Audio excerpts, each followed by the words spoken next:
You liked it? You approved? I guess. Okay.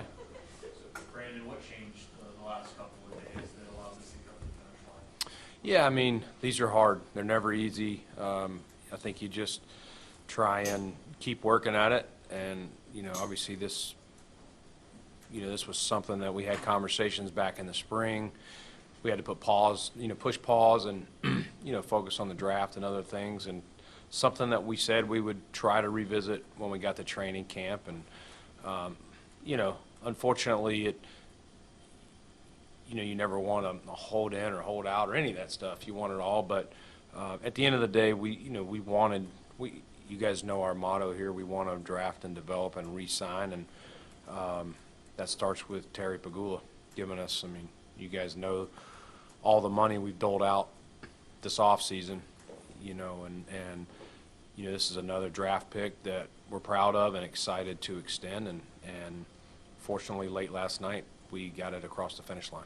Some people might look at, the snap count and say that's, the money, there's risk involved with the running back. But for you, when you look at James, the workload in college, how many snaps he's played, how much confidence you have that he can play at a very high level throughout the duration of that contract, in part because he doesn't have a lot of mileage like some guys would at 25 years old. Yeah, James was not really a starter at Georgia. He was more in that sub-back role. And so he wasn't a guy that, sometimes you draft guys out of college and they're a 2-3 year workhorse. He was not. And his first year here he didn't. Even last year he's been around that 50% number. We like what he provides, and we do see him as a 3-down type player, and we think he could take more. But we also want to use our other weapons and keep him as fresh as possible. We think that's the best utilization of him. And we just look at, I know he gets put in the running back room or guys get put in a tight end room or, but it's just trying to find a variety of weapons and skill sets. And he's got a skill set that, that we wanted to maintain and keep with this offense. Brandon, was there ever a point where you felt like this was starting to become a distraction? I honestly was worried about that, Josh. I really was. But I think our team, really handled it. Maybe, we've been here a while. Obviously we've been through things in the past, things that happen, distractions. And I think our, the core of this team, yes, there's new players every year, but I think the core of this team, knew what this was about and that everyone was level-headed. And yes, James was not on the practice field, but he was at walkthroughs, he was in meetings, and he wasn't just there physically, like he was engaged in those things and engaged with his teammates. And these things can get a little awkward. They can, because love Jimbo. I'm so proud of where he has grown, on and off the field from the day we drafted him to now rewarding him with this extension. So there was never a case of not wanting to extend him. It's just, sometimes these things are hard, and trying to get on the same page of what we could make work and, what they felt, would make them happy on their end.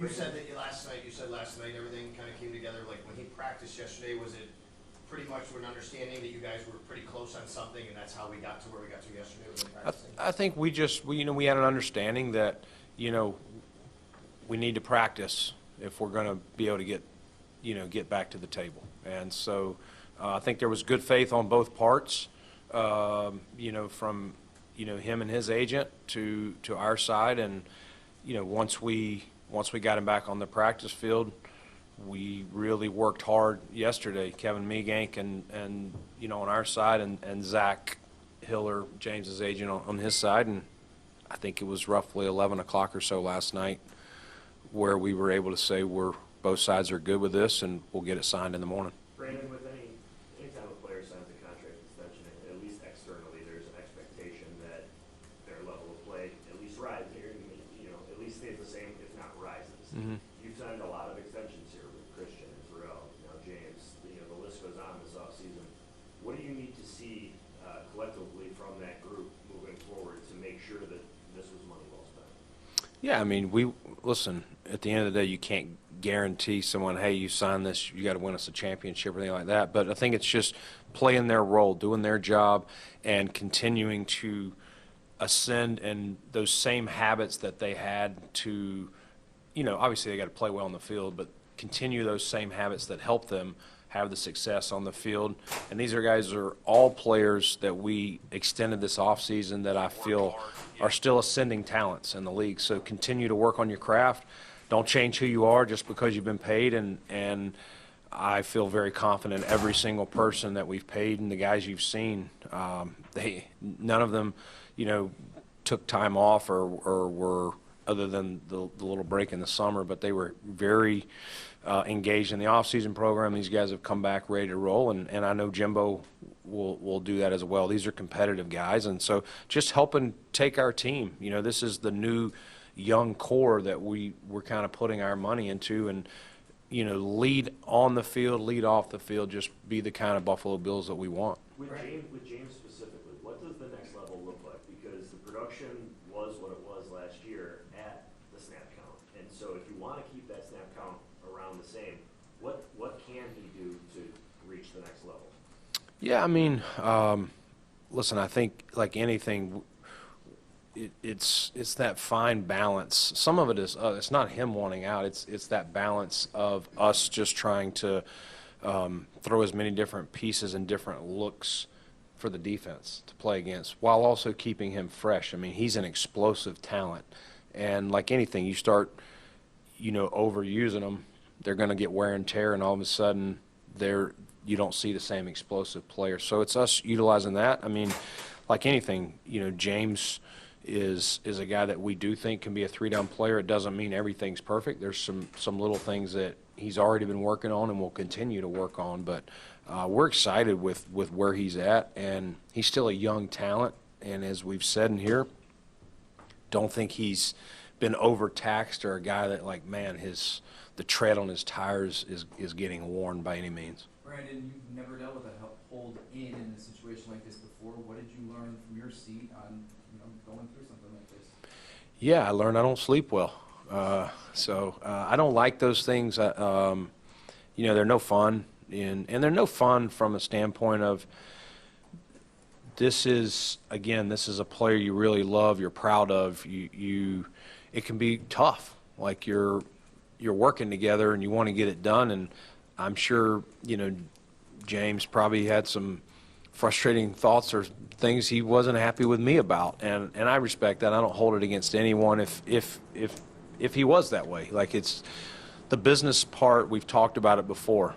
Sometimes we have to move on from players that we love, and in this case, the business part is hard. You're trying to find something that is agreeable to both sides, and again, you'd love for it not to come to a hold in, but we've never had that here. It's not something that we wanted, going forward. And, I do appreciate that James was, ready to get back on the practice field yesterday, and we could move forward to see if we could get a resolution here. How were you able to maintain those positive talks through what you said can be an awkward situation? I think just being truthful, being honest, being straight up, and allowing James to have his truthful feelings said too. Like, as I've told him, he can't hurt my, hey James, you can't hurt my feelings. Like, say what you feel here. Like, but also listen to, some of the things that you need to understand from our side as well. And so we had some good conversations, and I give, the coaches a lot of credit. That's not easy. They want the player out there, as do I, and those guys stayed engaged with him, maintained, didn't let it distract the team, or Joe Brady letting it distract the offense, or Kelly Skipper letting it distract the running back room. I think everyone was a lockstep. Yes, we're on Hard Knocks, and yes, we got more cameras around, but I don't think anyone handled it in a way that wasn't professional and wasn't about the best interest of the Buffalo Bills. Brandon, you spoke about that group of extensions this offseason now, including James Cook. Why is that group worthy of being the big core of this team? Yeah, again, I think these guys have all, in their own respect, Maddie, at their own positions, they've been pros on the field, they've been pros off the field. They've done some really nice things at their positions. And, as I was saying to Jay earlier, I don't think any of these players that we extended have hit their ceiling. I don't think they're on the backside of their career. And, again, we're looking for these guys to continue to ascend as players at their respective positions, but also, you want your locker room, the guys you pay, you want them to be guys that are respected by their teammates and be rewarded. And I think it sends another message to these guys that aren't up for extensions yet, whether it's the last couple draft classes or the current draft class. Hey, we will do our best here. We still have to make it all fit within the cap, and sometimes, there are drafted players that have left here that we couldn't make it work. That stinks, but when we can, we're going to try to keep as many as possible if you're doing all those things that I mentioned. When you're building a team, you look at the running back room, is this kind of how you envision it? You have these guys Ray does what he does, Ty Johnson, third down back. I think last year you said at the beginning of the year that this was a running back room that you really kind of were proud of how you guys put it all together.